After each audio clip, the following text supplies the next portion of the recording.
ஜனவரி 2, 2026 வெள்ளிக்கிழமை. முதல் வாசகம். திருத்தூதர் யோவான் எழுதிய முதல் திருமுகத்திலிருந்து வாசகம். அதிகாரம் 2, இறைவார்த்தைகள் 22 28 முடிய. அன்பிற்குரியவர்களே, இயேசு மெசியா அல்ல என்று மறுப்போரை தவிர வேறு யார் பொய்யர்? தந்தையையும் மகனையும் மறுப்போர்தாம் எதிர்கிறிஸ்துக்கள். மகனை மறுதலிப்போர் தந்தையை ஏற்றுக்கொள்ளுவது இல்லை. மகனை அறிக்கையிடுவோர் தந்தையையும் ஏற்றுக்கொள்ளுகின்றனர். தொடக்கத்திலிருந்து நீங்கள் கேட்டு அறிந்த உங்கள் நிலைத்திருக்கட்டும். தொடக்கத்திலிருந்து நீங்கள் கேட்டு அறிந்தது உங்களுக்குள் நிலைத்திருந்தால் நீங்கள் மகனுடனும் தந்தையுடனும் இணைந்து இருப்பீர்கள். அவரே நமக்கு வாக்குறுதி அளித்துள்ளார். அவ்வாக்குறுதி நிலைவாழ்வு பற்றியது ஆகும். உங்களை ஏமாற்றுவீர்களை மனதில் கொண்டு இவற்றை உங்களுக்கு எழுதியுள்ளேன். நீங்கள் அவரிடமிருந்து பெற்றுக்கொண்ட அருள் பொழிவு உங்களுக்குள் நிலைத்திருக்கிறது.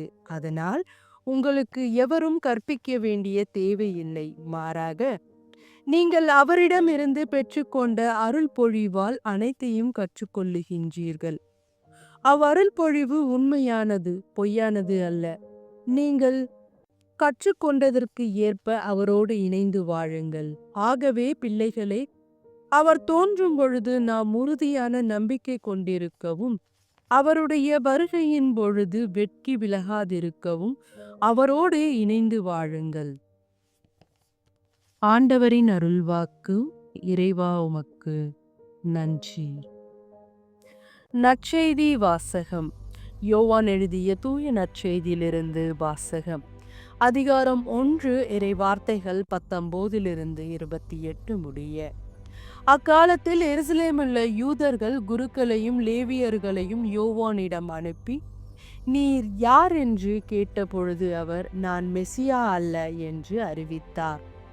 இதை அவர் வெளிப்படையாக கூறி மறுக்காமல் ஒப்புக்கொண்டார். அப்பொழுது, அப்படியானால் நீர் யார்? நீர் எலியாவா என்று அவர்கள் கேட்க, அவர் நான் அல்ல என்றார். நீர்தாம் வரவேண்டிய இறைவாக்கினரா என்று கேட்டபொழுதும் அவர் இல்லை என்று மறுமொழி கூறினார். அவர்கள் அவரிடம், நீர் யார்? எங்களை அனுப்பியவர்களிடம் நாங்கள் மறுமொழி சொல்லியாக வேண்டும். எனவே உம்மை பற்றி என்ன சொல்லுகிறீர் என்று கேட்டார்கள். அதற்கு அவர், ஆண்டவருக்காக வழியை செம்மையாக்குங்கள் என பாலை நிலத்தில் குரல் ஒன்று கேட்கின்றது என்று இறைவாக்கினர் ஏசாயா உரைத்தது என்னை பற்றியே என்றார்.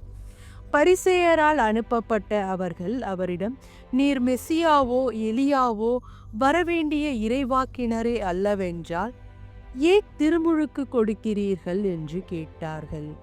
யோவான் அவர்களிடம், நான் தண்ணீரால் திருமுழுக்கு கொடுக்கிறேன். நீங்கள் அறியாத ஒருவர் உங்களிடையே நிற்கின்றார். அவர் எனக்கு பின் வருபவர். அவருடைய மிதியடிவாரை அவிழ்க்க கூட எனக்கு தகுதியில்லை என்றார். இவையாவும் யோர்தான் ஆற்றுக்கு அக்கறையில் உள்ள பெத்தானியாவில் நிகழ்ந்தன. அங்குதான் யோவான் திருமுழுக்கு கொடுத்து கொண்டிருந்தார். ஆண்டவரின் அருள்வாக்கு. கிறிஸ்துவே உமக்கு புகழ்.